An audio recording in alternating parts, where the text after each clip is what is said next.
పరిస్థితి అయితే ఉంది. ఇప్పటికే కోమటిరెడ్డి వెంకటరెడ్డికి సంబంధించి కూడా దీనిపైన రియాక్ట్ అయిన పరిస్థితి అయితే కనిపిస్తా ఉంది. ఇక పవన్ కళ్యాణ్కి సంబంధించి కూడా క్షమాపణలు చెప్పలే. నైజంలో ఆయన సినిమాలకు సంబంధించి కావచ్చు 2 రోజులు, ఎందుకంటే కోమటిరెడ్డి వెంకటరెడ్డికి సంబంధించి కూడా సినిమా ఆటోగ్రఫీ మంత్రిగా కొనసాగుతున్నారు, R&B శాఖ మంత్రిగా కొనసాగుతున్న పరిస్థితి అయితే కనిపిస్తా ఉన్నది. కాబట్టి ఆయన ఈ వ్యాఖ్యని తీవ్రంగా పరిగణించరు. పవన్ కళ్యాణ్ సినిమాలకు సంబంధించి కూడా తెలంగాణలో ఎట్టి పరిస్థితుల్లో ఆడనించేది లేదు. 2 రోజులకు సంబంధించి కూడా నైజాంలో సినిమాలు ఆడనిచ్చే పరిస్థితి అయితే లేదు అని చెప్పేసి ఇప్పుడైతే డిప్యూటీ సీఎం గా కొనసాగుతున్న పవన్ కళ్యాణ్ ఈ వ్యాఖ్యల పట్ల కూడా వెనుకకు తీసుకోవాలి. ఎందుకంటే చిరంజీవి తన సోదరుడు చిరంజీవికి సంబంధించి కూడా ఆయన సూపర్ మ్యాన్ తనకు సంబంధించి కూడా గతంలో ఒక పార్టీగా వ్యవహరించారు. కీలకమైన బాధ్యతాయుతంగా కూడా చిరంజీవి మెలుగుతాడు. కాబట్టి పవన్ కళ్యాణ్కి సంబంధించి ఇప్పుడు ఒక పార్టీకి కుమ్ము కాస్తా ఉన్నారు. ఆ పార్టీకి సంబంధించి కావచ్చు రాజకీయంగా ఇట్లాంటి విమర్శలు చేస్తా ఉన్నారు. ఇరు రాష్ట్రాల మధ్య మరోసారి చిచ్చు రేపి రాజకీయానికి సంబంధించి కూడా ఆయన ఏదైతే ఒక ప్రేరేపితంగా ఇట్లాంటి వ్యాఖ్యలు చేస్తా ఉన్నట్టుగా కూడా చెప్పిన నేపథ్యం అయితే కనిపిస్తుంది. ఇక ప్రధానంగా పవన్ కళ్యాణ్కి సంబంధించి 60 ఏళ్లకు సంబంధించి కూడా తాము తెలంగాణ ప్రజలు కావచ్చు, నల్గొండ జిల్లా ప్రజలు కావచ్చు, ఫ్లోరైడ్ నీళ్లతో బాధపడ్డారు, ఫ్లోరైడ్ బూటంతో బాధపడ్డారు. నిధులకు సంబంధించి ఉద్యోగులకు సంబంధించి కావచ్చు ఏపీకి తరలించుకుపోయారు. అలాగే తెలంగాణలో ఈ దుస్థితికి కారణం అంతా కూడా అప్పుడు సంబంధించిన ఉమ్మడి రాష్ట్రానికి సంబంధించిన ముఖ్యమంత్రులు కావచ్చు, మంత్రులుగా వ్యవహరించినారు. ఇప్పుడైతే అప్పుల పాలుగా చేసిన తెలంగాణను సీఎం రేవంత్ రెడ్డి నేతృత్వంలో ఇప్పుడు పూర్తి స్థాయిలో అప్పులను తీరుస్తూ రాష్ట్రాన్ని ఒక సుభిక్షంగా మలుస్తున్న నేపథ్యంలో ఇరు రాష్ట్రాల మధ్య మరోసారి చిచ్చు వేసేందుకు పవన్ కళ్యాణ్ ప్రయత్నిస్తున్నట్టుగా కూడా ఆయన తీవ్రంగా పరిగణించిన నేపథ్యం అయితే కనిపిస్తా ఉంది. ఇక 13 ఏళ్లకు సంబంధించి కూడా ఇట్లాంటి తెలంగాణ రాష్ట్ర ఏర్పాటు తర్వాత 13 ఏళ్ళు అయింది. 13 ఏళ్ల తర్వాత కూడా ఇట్లాంటి వ్యాఖ్యలు తీసుకురావడం పట్ల కూడా రాజకీయంగా ఏదో కుట్రపూరితంగా వివరిస్తా ఉన్నట్టుగా కూడా చెప్తా ఉన్నాడు. అనుభవం లేకనే ఇట్లాంటి వ్యాఖ్యలు చేస్తా ఉన్నాడు. దీన్ని వెనక్కి ఎట్టి పరిస్థితుల్లో వెనక్కి తీసుకునే కూడా తీవ్రంగా పరిగణిస్తాం. పవన్ కళ్యాణ్కి సంబంధించి కావచ్చు, ఆయన సినిమాలకి సంబంధించి కావచ్చు పూర్తి స్థాయిలో తెలంగాణలో నిషేధించబడతాయన్నట్లు కూడా ఆయన హెచ్చరికలు జారీ చేసిన నేపథ్యం అయితే కనిపిస్తా ఉన్నది. కాబట్టి మొత్తంగా దీనిపైన కూడా తెలంగాణ వ్యాప్తంగా తీవ్ర దుమారం చెలరేగిన నేపథ్యం అయితే కనిపిస్తుంది. ప్రధానంగా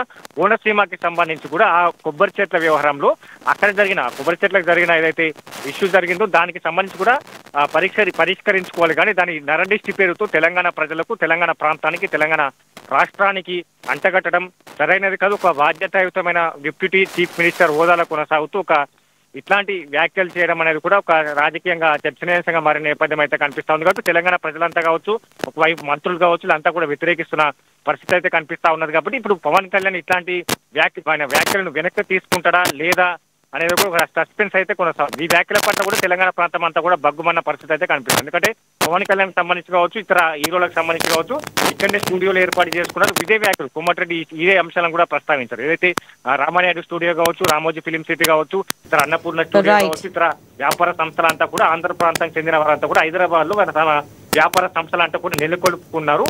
వాళ్ళను తెలంగాణ ప్రజలు కావచ్చు, తెలంగాణ నేతలు కావచ్చు ఇబ్బంది పెట్టలేదు.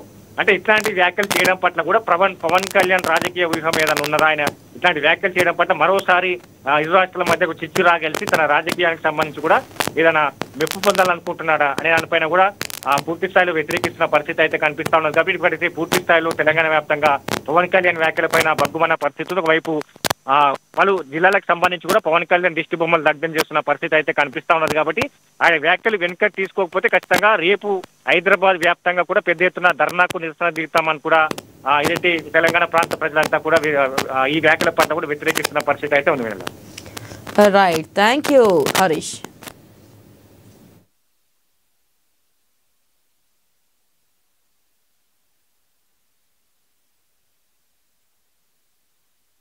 కానీ ఈ విధంగా మాట్లాడి దాదాపు 13 సంవత్సరాలు అయిపోయింది. తెలంగాణ 13 సంవత్సరంలో పడుతున్నది. ఈ సమయంలో మా తెలంగాణను అవమానపరచొద్దని పవన్ కళ్యాణ్ గారు బేషరతుగా క్షమాపణ చెప్పితేనే తెలంగాణ ప్రజలు క్షమిస్తారు. ఇక ఇప్పుడు దానికి క్షమాపణ చెప్పకపోతే ఎవ్వరు కూడా చిరంజీవి గారికి సంబంధం లేదు. Chiranjeevi is a super man. ఆయన ఎప్పుడు కూడా వివాదాలకు దూరంగా ఉంటాడు. కానీ పవన్ కళ్యాణ్ కొత్తగా రాజకీయాలకు వచ్చి డిప్యూటీ సీఎం కాగానే తెలియకనే మాట్లాడిండో, మరి కావాలని తెలంగాణ వాళ్ళని అవమానపరచాలనుకుండో ఏమనుకుండో, కానీ దానికి క్షమాపణ చెప్తే కనీసం ఆయన సినిమా 1-2 రోజులన్నా ఆడుతుంది. చెప్పకపోతే ఎక్కడ కూడా తెలంగాణ థియేటర్లలో సినిమాలు రిలీజ్ కావు. సినిమా ఆటోగ్రఫీ మినిస్టర్గా నేను చెప్తున్నా ఈ మాట.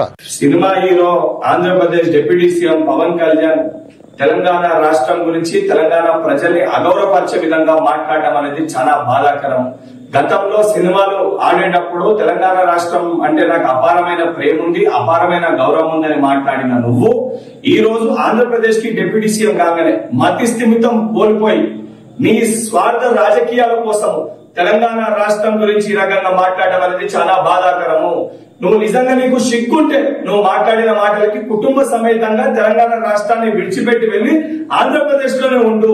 నువ్వు కనీసం సోయి లేకుండా తెలంగాణ ప్రజలు అత్యధిక నీ సినిమాలు చూసి నిన్ను గౌరవిస్తుంటే బలుపుతోటి ఈ రోజు తెలంగాణ రాష్ట్రం గురించి ఈ రకంగా మాట్లాడడం అనేది చాలా దురదృష్టవశాతము. నువ్వు ఇదే రకంగా నీ వైఖరికి నువ్వు తెలంగాణ ప్రజలకి తెలంగాణ రాష్ట్రంలో ఉన్న ప్రతి ఒక్కరికి క్షమాపణ చెప్పకపోతే తెలంగాణ రాష్ట్రంలో నీ సినిమాలు ఆడనివ్వము.